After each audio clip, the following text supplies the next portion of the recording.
Hello students. तो देखिए, आपको स्क्रीन देखकर पता चल ही गया होगा कि आज की क्लास में हम क्या करने जा रहे हैं। तो आज की क्लास में हम करेंगे हमारा हिस्ट्री का चैप्टर नंबर 1 फ्रेंच रेवोल्यूशन। तो देखिए, फ्रेंच रेवोल्यूशन के बारे में हमने ऑलरेडी क्लास में थोड़ा बहुत स्टडी किया था। डिटेल से हम अब इन क्लासेस के थ्रू कंटिन्यू करते रहेंगे। तो देखिए, फ्रेंच रेवोल्यूशन, जहाँ बात आ जाती है फ्रेंच रेवोल्यूशन की, वहाँ पर हमें क्या याद आता है। जैसे हम किसी भी चैप्टर को करते हैं तो हम क्या करते हैं, पहले उस चैप्टर को डिटेल से समझते हैं, यानी कि चैप्टर का टाइटल हमें समझना ज़रूरी होता है ताकि इस चैप्टर को हम बहुत अच्छे से कर पाएँ। तो देखिए, फ्रेंच रेवोल्यूशन, तो फ्रेंच रेवोल्यूशन का मतलब फ्रेंच से देखते हैं हम। फ्रेंच मतलब किन की बात हो रही है, किस कंट्री की बात करेंगे हम यहाँ बात कर रहे होंगे फ्रांस की। तो अब हमें यह भी पता होना चाहिए कि फ्रांस कहाँ पर लाया करता है, कौन से कॉन्टिनेंट में। फॉर एग्जांपल देखिए, इंडिया में रहते हैं हम लोग, तो हमें पता है कि इंडिया किस कॉन्टिनेंट का पार्ट है। तो इंडिया एशिया में आता है, ठीक है। आप सभी को ऑलरेडी पता है कि इंडिया किस में आता है, एशिया कॉन्टिनेंट में आता है। तो वैसे ही हमें यह भी पता होना चाहिए कि फ्रांस किस कॉन्टिनेंट में आता है, क्योंकि 9th क्लास में हम पढ़ेंगे फ्रेंच रेवोल्यूशन और 10th क्लास में हम पढ़ेंगे rise of nationalism in Europe. तो अब देखिए, इस चैप्टर के टाइटल से आपको पता चल जाना चाहिए कि फ्रांस कहाँ पर आता है। तो फ्रांस आता है यूरोप में, ठीक है। फ्रांस कहाँ आता है, यूरोप। तो अब हमें फ्रेंच के बारे में तो पता चल गया कि यहाँ पर फ्रेंच क्यों आया है। दूसरी बात है रिवॉल्यूशन। तो रिवॉल्यूशन का मतलब क्या होता है। तो रिवॉल्यूशन का मतलब स्टूडेंट्स इतना ही होता है कि जब बहुत सारे लोग या फिर लोगों का एक समूह, ठीक है, यानी कि बहुत सारे लोग इकट्ठे हो जाते हैं। अब बहुत सारे लोग इकट्ठे क्यों हो जाते हैं, किसी पॉलिटिकल चेंज को लाने के लिए ही इकट्ठे होंगे। तो रिवॉल्यूशन का हम मतलब ये ले सकते हैं कि जब बहुत सारे लोग इकट्ठे हो जाते हैं किसी पॉलिटिकल चेंज के लिए, तो वो क्या होता है, रिवॉल्यूशन। क्लियर हुआ। तो इस चैप्टर में हम पढ़ेंगे फ्रेंच रेवोल्यूशन के बारे में। अब आप लोगों ने अक्सर ही स्टोरीज तो सुनी होगी ना, ठीक है। ग्रैंड पेरेंट्स से सुनी होगी, पेरेंट्स से सुनी होगी, ठीक है। तो उसमें हम सुनते हैं एक था राजा एक थी रानी। उसी तरह इस चैप्टर में भी एक था राजा एक थी रानी के बारे में ही पढ़ेंगे। तो जो राजा का नाम आया है वो तो आए हैं किंग लुइस 16, ठीक है। किंग लुइस 16 आए हैं ना, ये तो आपको पता ही होगा, ठीक है। किंग लुइस 16 के बारे में बात करेंगे, जो इस कहानी के हमारे किंग हैं। और इनकी वाइफ का नेम आया है, इनकी वाइफ का नेम है मैरी एंटोनेट। इनकी वाइफ का क्या नेम है स्टूडेंट्स, तो इनकी वाइफ का नेम आया है मैरी एंटोनेट। अब जो ये मैरी एंटोनेट है, ये कहाँ से बिलोंग करती थी, ये हमें याद रखना है। तो ये ऑस्ट्रिया से बिलोंग करती थी, ठीक है, क्योंकि ऑस्ट्रिया को हम बाद में ज़रूर याद करेंगे। हमारी एक रिवोल्ट भी आएगी जहाँ पर हम ये देखेंगे कि जो किंग लुइस 16 है ना, इसका कौन सपोर्ट करेंगे, ये ऑस्ट्रिया के लोग सपोर्ट करेंगे। अब किंग का सपोर्ट ऑस्ट्रिया के लोग क्यों करेंगे, तो किंग का सपोर्ट ऑस्ट्रिया के लोग इसलिए करेंगे क्योंकि किंग की जो वाइफ है वो कहाँ से है, ऑस्ट्रिया से। इसलिए आपको ये चीज़ याद रखनी है। अब देखिए स्टूडेंट्स, अब हमने फ्रांस के बारे में बात कर ली, तो हमें यह भी पता होना चाहिए कि फ्रांस की जो सोसाइटी है उसमें डिस्ट्रीब्यूशन किस हिसाब से था, यानी कि फ्रेंच सोसाइटी किस अकॉर्डिंग डिस्ट्रीब्यूटेड थी, डिवाइडेड थी। तो फ्रेंच सोसाइटी हमारी क्या थी, 3 स्टेट्स में डिवाइडेड थी या फिर डिस्ट्रीब्यूटेड थी। अब ध्यान से सुनिए, मैंने क्या बोला, मैंने बोला ई स्टेट और एक होता है स्टेट।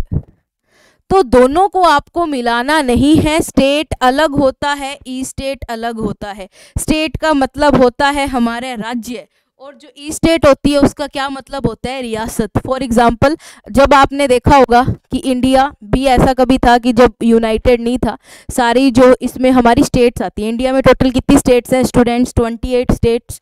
तो पहले ये 28 स्टेट्स नहीं थी, पहले हमारा इंडिया भी किस में डिवाइडेड था, ई स्टेट्स में डिवाइडेड था, रियासतों में डिवाइडेड था।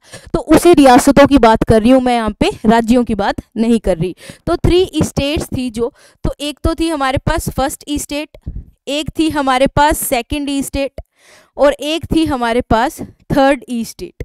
तो फर्स्ट ई स्टेट को क्या बोला जाता था स्टूडेंट्स, तो फर्स्ट ई स्टेट को बोला जाता था क्लर्जी। सेकंड ई स्टेट यानी कि किनकी थी, नोबल्स की। और जो हमारी थर्ड स्टेट है ये किसकी थी, तो ये थी स्मॉल बिजनेसमैन, ठीक है, स्मॉल बिजनेसमैन, आर्टिजन्स, आर्टिजन्स मतलब आर्टिस्ट। क्लियर हुआ ये?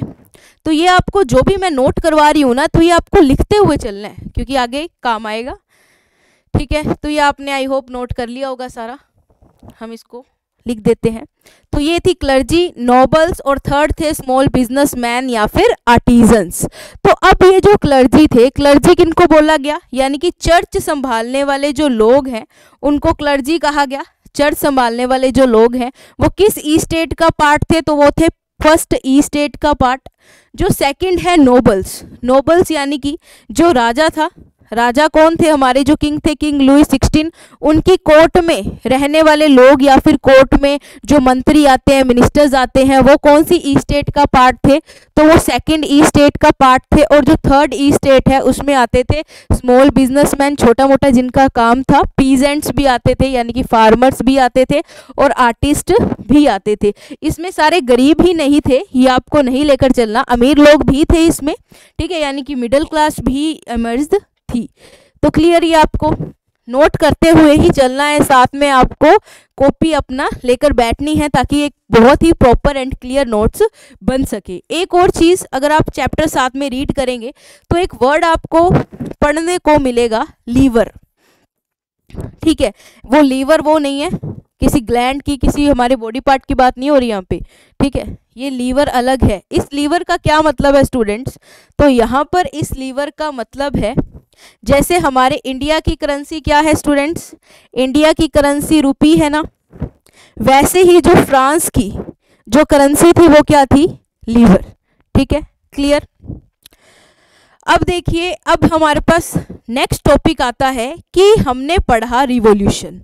तो रिवॉल्यूशन एक्चुअली फ्रांस में हुआ ही क्यों, क्या ऐसे कारण थे जिसकी वजह से रिवॉल्यूशन हुआ, क्या प्रॉब्लम्स थी जब किंग लुई 16 अपनी गद्दी संभाली थी उन्होंने, जब वो थ्रोन पर बैठे थे, यानी कि राज गद्दी उन्होंने संभाली, अपना पद एज अ राजा जब उन्होंने स्वीकार किया, तो पहली ऐसी कौन सी प्रॉब्लम्स थी जो उन्हें फेस करनी पड़ी, तो उन्हीं प्रॉब्लम्स की हम यहाँ पर बात कर लेते हैं।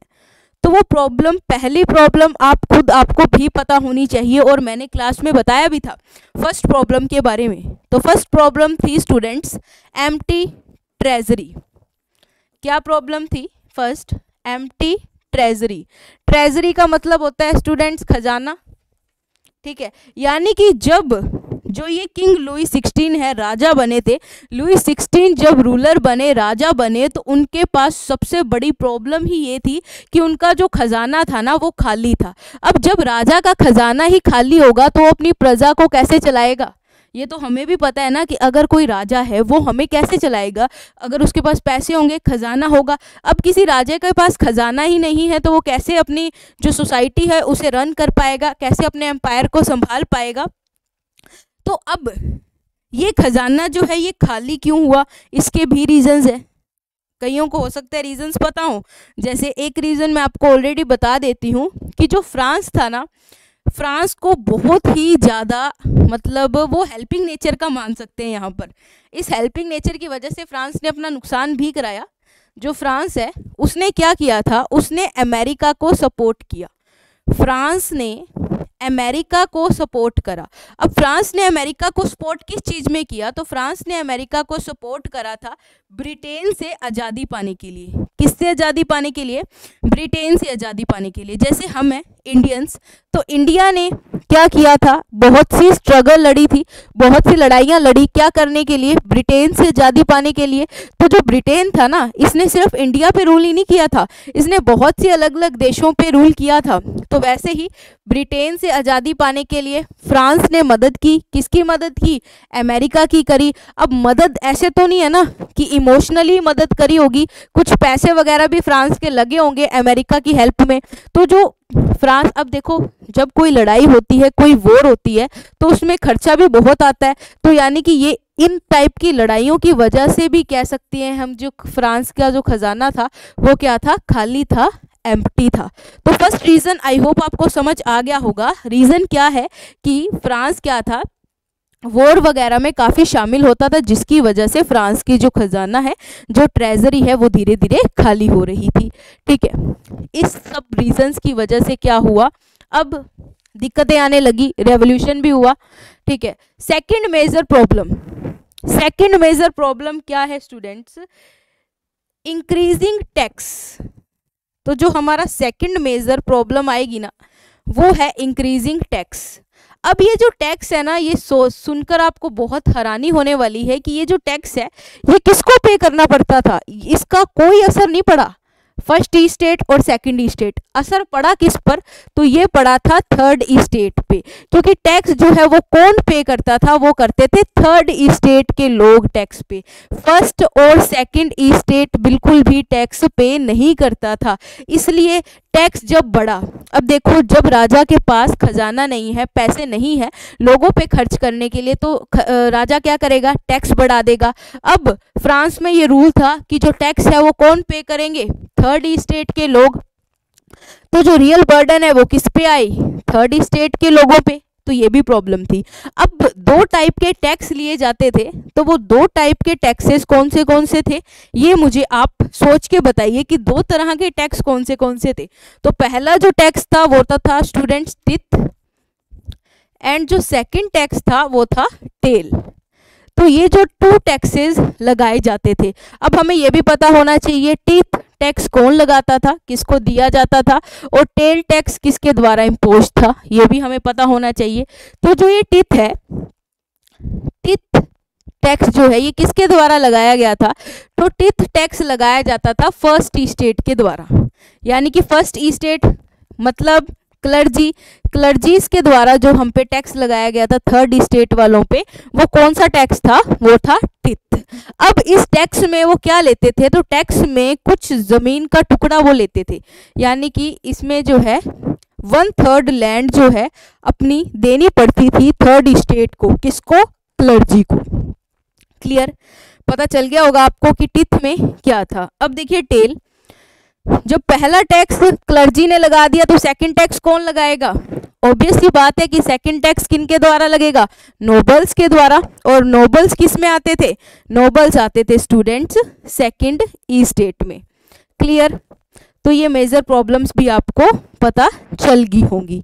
ठीक है, अब बात कर लेते हैं हम कि ये सब प्रॉब्लम्स तो चल ही रही थी। हमने देख लिया डिस्ट्रीब्यूशन, हमने देख ली रिवॉल्यूशन के रीजंस, हमने देख लिया कि हम यहाँ पर किंग की बात करेंगे, कौन से किंग की, लुई 16 की बात करेंगे। हमने ये भी देखा कि किस ई स्टेट को सबसे ज़्यादा एक्सप्लॉयटेशन झेलना पड़ता था, सबसे ज़्यादा शोषण किस ई स्टेट का होता था, तो सबको पता है अब किस ई स्टेट का होता था, थर्ड ई स्टेट का।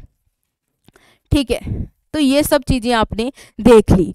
अब आते हैं हम हमारे नेक्स्ट टॉपिक पर। तो अब नेक्स्ट टॉपिक आता है हमारे पास स्टेट जनरल मीटिंग। क्या टॉपिक है स्टूडेंट्स, नेक्स्ट टॉपिक है हमारे पास स्टेट जनरल मीटिंग। तो अब आप सोच रहे होंगे कि ये सीधा मैम स्टेट जनरल मीटिंग में कहाँ ले गए। तो अब क्या है, लोग परेशान हो रहे थे, तो उनका राजा भी परेशान होगा। तो किंग लुई 16 जो थे वो भी परेशान हो रहे थे।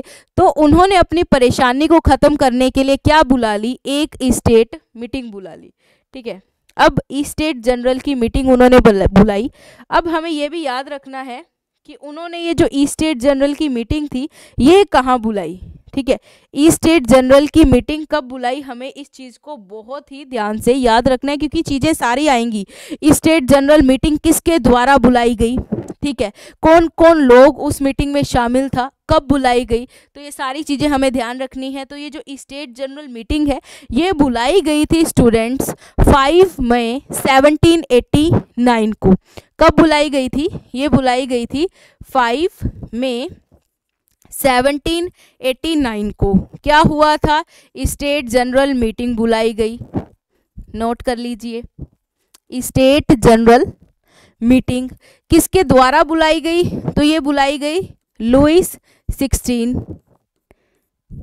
ठीक है, 5 मई 1789 को स्टेट जनरल मीटिंग रखी गई। किसके द्वारा रखी गई? किंग लुइस 16 के द्वारा।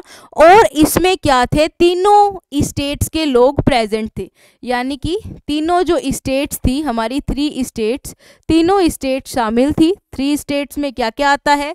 Clergy, nobles and peasants. अब यहाँ भी हमें एक ट्विस्ट देखने को मिलेगा कि यहाँ पर भी इन्होंने कोई हमें इक्वल राइट्स नहीं दे रखे। Equal rights in the sense हमें यहाँ पर देखने को मिलेगा कि क्लर्जी और जो नोबल्स हैं इनको इक्वल पार्टनरशिप मिल रही है, बट जो ये 3rd स्टेट के पीजेंट्स हैं ये इनको इक्वल पार्टनरशिप नहीं मिल रही। कैसे? मैं ये क्यों बोल रही हूँ इक्वल पार्टनरशिप? यहाँ पर क्या रोल है पार्टनरशिप का? तो देखिए, फर्स्ट ई स्टेट में से कितने लोग शामिल हुए इस मीटिंग में? तो फर्स्ट ई स्टेट में से लोग शामिल हुए 300। नोबल्स यानी कि सेकंड स्टेट में कितने शामिल हुए लोग? 300। पीजेंट्स यानी कि थर्ड स्टेट में से कितने लोग शामिल हुए? तो 600। ठीक है, देखा आपने डिवीजन, 300, 300 एंड 600। अब इस मीटिंग में ये रूल था कि अगर किसी भी स्टेट को डिमांड रखनी है तो उसका उस स्टेट का कितना वोट काउंट होगा? 1 वोट। यानी कि मैं एक बार फिर से बता दूंगी, ये यहाँ पर एक रूल था कि 1 स्टेट इक्वल्स टू 1 वोट। कि मान लीजिए जो फर्स्ट ई स्टेट है उसने कोई डिमांड रखनी है, मानो फर्स्ट ई स्टेट ने कहना है कि हमारे जो सड़कें हैं, जो रोड्स हैं वो ख़राब हैं, हमारी रोड्स को आप ठीक करवा दीजिए। तो यानी कि 300 लोग आए हैं फर्स्ट ई स्टेट में से, तो यानी कि फर्स्ट ई स्टेट ने अपना कितना वोट दिया रोड बनाने को? तो 1 वोट दिया। बात पता चली कि एक ई स्टेट का कितना वोट था? तो एक ई स्टेट का 1 वोट था। ठीक है, तो यानी कि अब इसमें क्या हुआ? 1 वोट किसके द्वारा दिया गया? फर्स्ट ई स्टेट के द्वारा। सेकंड ई स्टेट के द्वारा भी क्या दिया गया? 1 वोट दिया गया। जो हमारी थर्ड ई स्टेट है उसके द्वारा भी 1 वोट दिया गया। तो अब आपका कंफ्यूजन आनी स्टार्ट होगी कि तो मैम 1-1 वोट दिया गया, फिर आप क्यों कह रहे हो कि कोई यहाँ पर प्रॉब्लम हुई, कोई अनइक्वलिटी दिख रही है? हमें तो नहीं दिख रही। अब दिखेगी स्टूडेंट्स। देखिए, इसमें से कितने स्टूडेंट्स आए थे? मतलब फर्स्ट ई स्टेट में से कितने लोग शामिल हुए? 300।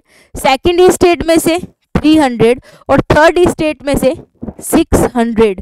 तो यानी कि 600 लोगों का एक वोट काउंट हो रहा है यहाँ पे, बल्कि यहाँ पर तो क्या है, सिर्फ 300 लोगों का ही एक वोट काउंट हो गया। यानी कि 300, अगर मान लीजिए कि अगर थर्ड ई स्टेट में से 300 लोग आते ना तो उनका हाफ वोट ही काउंट करते किंग लुइस 16 इस स्टेट जनरल मीटिंग के अंदर। तो ये था डिस्ट्रीब्यूशन स्टूडेंट्स कि 300 लोगों का आप 1 वोट काउंट कर रहे हैं, तो हम तो 600 हैं, इस अकॉर्डिंग तो कितने वोट काउंट होने चाहिए थे? 2 वोट्स काउंट होने चाहिए थे, और आप कितने काउंट कर रहे हो? ओनली 1। तो इस टाइप का डिवीजन भी, इस टाइप का डिफरेंस भी यहाँ पर देखने को मिला। अब देखिए, जो सेम बात की कंफ्यूजन हमने रखी कि 1 वोट होना चाहिए, हमने क्या करा है कि 1 वोट दिया है 300 पीपल्स को। तो थर्ड स्टेट वाले भी कहते कि हमारे भी 300 पीपल को कितना वोट चाहिए? 1 वोट दो। यानी कि हम 600 आए हैं तो हमारे पास कितने वोट्स होने चाहिए? 2 votes. But king Louis 16 as usual किसके साइड हुए? फर्स्ट और सेकंड स्टेट वाले लोगों के साइड। यानी कि थर्ड स्टेट के द्वारा उठाई गई मांग को उन्होंने क्या कर दिया? उन्होंने रद्द कर दिया, डिमांड को रिजेक्ट कर दिया। अब जो थर्ड स्टेट वाले लोग हैं उनको क्या आ गया? गुस्सा आ गया। ठीक है, थर्ड स्टेट वाले लोगों को गुस्सा आ गया और उन्होंने एक असेंबली की फॉर्मेशन कर दी। वो क्या नाम है उस असेंबली का? उस असेंबली का नेम है स्टूडेंट्स नेशनल असेंबली।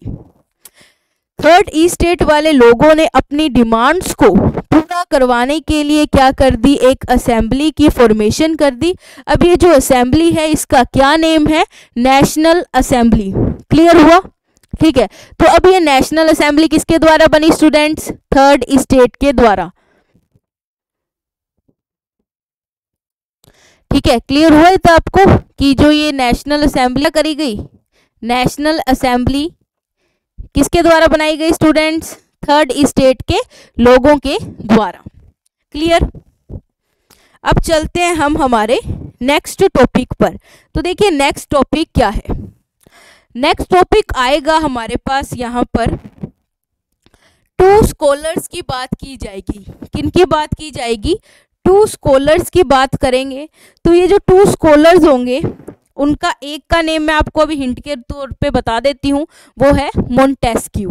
क्या नेम है स्टूडेंट्स उनका? उनका है मोंटेस्क्यू। उनके द्वारा एक बुक के बारे में ट्रेथाइस याद आ रहा होगा कुछ आपको हल्का हल्का।